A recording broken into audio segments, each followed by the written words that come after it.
Hello students, आज हम कक्षा 8 पाठ 2 जिसका नाम है लाख की चूड़ियाँ। इसके लेखक है बेटा कांता नाजी। मैंने पहले वीडियो में आपको इस लेसन का सार यानी इसके बारे में बताया था, इसकी कहानी बताई थी कि इस पाठ में क्या है। और आज हम इसके अभ्यास के प्रश्न उत्तर करेंगे। तो पहला प्रश्न हमारा बेटा, बचपन में लेखक अपने मामा के गाँव चाव से क्यों जाता था और बदलू को बदलू मामा ना कहकर बदलू काका क्यों कहता था। बेटा जो बचपन में जो लेखक है वो अपने मामा के घर जाता था और उनके गांव में एक मनिहार था जिसका नाम था बदलू। वो लाख की चूड़ियाँ बनाता था बेटा।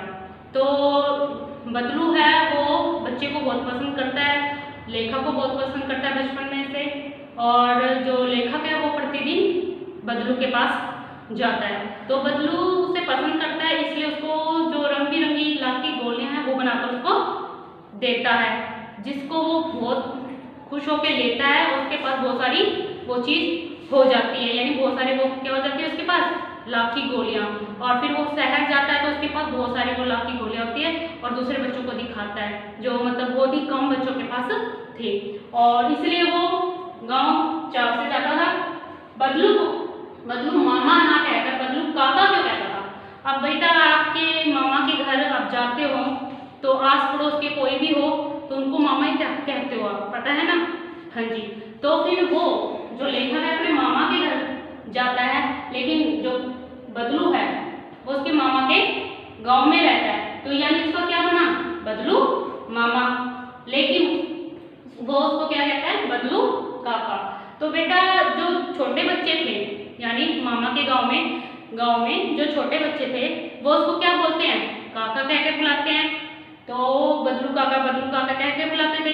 तो जो लेखक है वो बचपन में जब अपने मामा के गांव जाता है तो बदलू काका कहने लग जाता है उन बच्चों के साथ देखा देखी में, वो भी उनको काका कहते थे, वो भी उनको काका कहने लग गया। तो उसका नाम क्या पड़ गया बदलू काका, इसलिए वो मामा ना कहकर उसको काका कहता था। हमारा दूसरा प्रश्न है बेटा, वस्तु विनिमय क्या है। बेटा पहले हम ये करेंगे वस्तु विनिमय क्या होता है। वस्तु विनिमय होता है बेटा एक वस्तु के बदले दूसरी वस्तु देना। ये प्राचीन पद्धति थी बेटा, बहुत पहले चलता था जब भी हमारे पास पैसा नहीं हुआ करता था, धन नहीं हुआ करता था। तो इस पद्धति में हम पैसे के बदले मतलब सॉरी किसी वस्तु के बदले दूसरी वस्तु देते थे, यानी पैसा न दिया जाता था, यानी उस टाइम पैसे का प्रचलन नहीं था। विनिमय की प्रचलित पद्धति क्या है, यानी जो ये विनिमय की प्रचलित पद्धति है ये प्राचीन पद्धति है जो आजकल नहीं है, यानी आजकल समाप्त हो चुकी है। आजकल हम क्या करते हैं वस्तु के बदले क्या देते हैं बेटा पैसा देते हैं, यानी एक वस्तु खरीदते हैं उसके बदले में धन देते हैं। तो ये पद्धति है वस्तु विनिमय की जो पद्धति है वो प्राचीन पद्धति है जो आजकल समाप्त हो गई है। और वस्तु विनिमय होता है बेटा एक वस्तु के बदले दूसरी वस्तु देना। अगर आपने पहली वीडियो देखी है बेटा इसकी, तो मैंने आपको बताया था कि जो बदलू है जो मनिहार यानी लाख की चूड़ियाँ बनाने वाला है वो चूड़ियों के बदले क्या लिया करता था अनाज लिया करता था, या घर की कोई चीज जैसे कपड़े लिया करता था, यानी उनको चूड़ियाँ देता था और उसके बदले वस्तु लिया करता था। ये होती है हमारी वस्तु विनिमय और ये पद्धति अब समाप्त हो गई, ये प्राचीन पद्धति है। और आजकल चल रहा है क्या एक वस्तु के बदले धन देना। आप अगर दुकान में जाते हो कोई चीज लेते हो उसके बदले क्या देते हो पैसे देते हो। तीसरा प्रश्न है बेटा हमारा, मशीनी युग ने कितने हाथ काट दी है, किस व्यथा की और संकेत क्या है। यानी ये मशीनी युग ने कितने हाथ काट दिए, ये किस व्यथा की ओर संकेत करता है। बेटा जो मशीनी युग है ये हमारा मशीनी युग है, जो आज चल रहा है वो क्या हमारा मशीनी युग है। पहले लोग क्या करते थे उनके घरों में एक छोटे उद्योग हुआ करते थे, लघु उद्योग होते थे। वो कारीगर थे, वो अपने हाथों से ही काम किया करते थे। लेकिन आजकल है वो मशीनी युग आ चुका है और जिससे थोड़े समय में ही सारा काम कर लिया जाता है। तो यानी जो कारीगर थे जो लघु उद्योग थे वो समाप्त हो गए इस मशीनी युग के कारण, और जो कारीगर थे वो क्या हो गए बेरोजगार हो गए, उनके हाथ कट गए हैं क्योंकि उनके पास कोई कमाई नहीं आती थी, उनके पास कोई वस्तु नहीं आती थी बनाने के लिए, ये वो अपना उद्योग चला सके, तो उनके हाथ कट गए, वो बेरोजगार हो गए। तीसरा प्रश्न हमारा हो गया है। चौथा प्रश्न है हमारा, बदलू में मन में ऐसी कौन सी व्यथा थी जो लेखक से छिपी न रह सकी। बेटा बदलू के मन में क्या, जब लेखक बड़ा हो गया था, वो अपने मामा के गांव गया था, तो लेखक ने उसको भापा था कि अब उसकी क्या व्यथा है।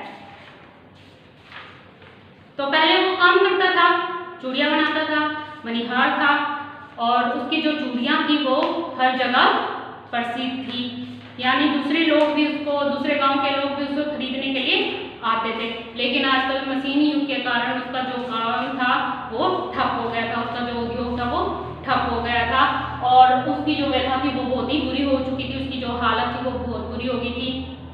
ठीक है बेटा, क्योंकि उसका जो कारोबार था वो बंद हो चुका था, वो बेरोजगार हो चुका था, इसलिए उसकी जो व्यथा थी वो बहुत दयनीय थी। फिर हमारा, मशीनी युग से बदलू के जीवन में क्या बदलाव आया। बेटा मशीनी युग, यानी मशीनी युग से पहले बदलू है कामकाज करता था, खुश रहता था, और अपने हाथों से चूड़ियाँ बनाता था लाख की, और लोगों को पहनाता था, जिसमें वो बहुत खुश था। उसका जो घर था वो आसानी से चलता था, क्योंकि वो चूड़ियाँ बेचता था, तो उसके बदले उसके घर में क्या आता था, अनाज आ जाता था, उसकी वस्तुएं आ जाती थी। लेकिन अब क्या हो गया, मशीन युग के कारण उसका काम क्या हो गया था, छीन लिया था मशीन ने, क्योंकि वो कम समय में ज़्यादा काम करने लग गया था और सफाई से करने लग गया था।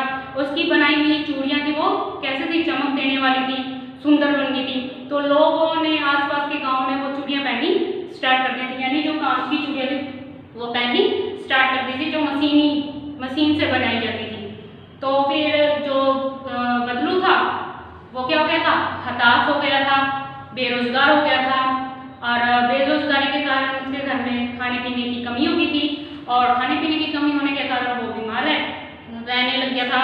उसको फसली खांसी, यानी वो बीच बीच में खांसी उठ जाती थी, वो होती है फसली खांसी, यानी 15 या 20 दिन में होने लग जाती थी, वो हो गई थी। और जो उसके माथे में और उसके जो बाजू हैं उसकी नसें उभरने लगी थी, यानी साफ दिखाई देने लगी थी, कमजोर हो गया था, बीमार पड़ गया था। तो ये उसकी व्यथा भी थी, और बेटा इससे मशीनी युग से बदलू पर और उसके जीवन पर ये प्रभाव पड़ गया था कि वो बेरोजगार एकदम हो गया था बेटा। थैंक यू बेटा, ये थे आपके question answer. Have a nice day, take care.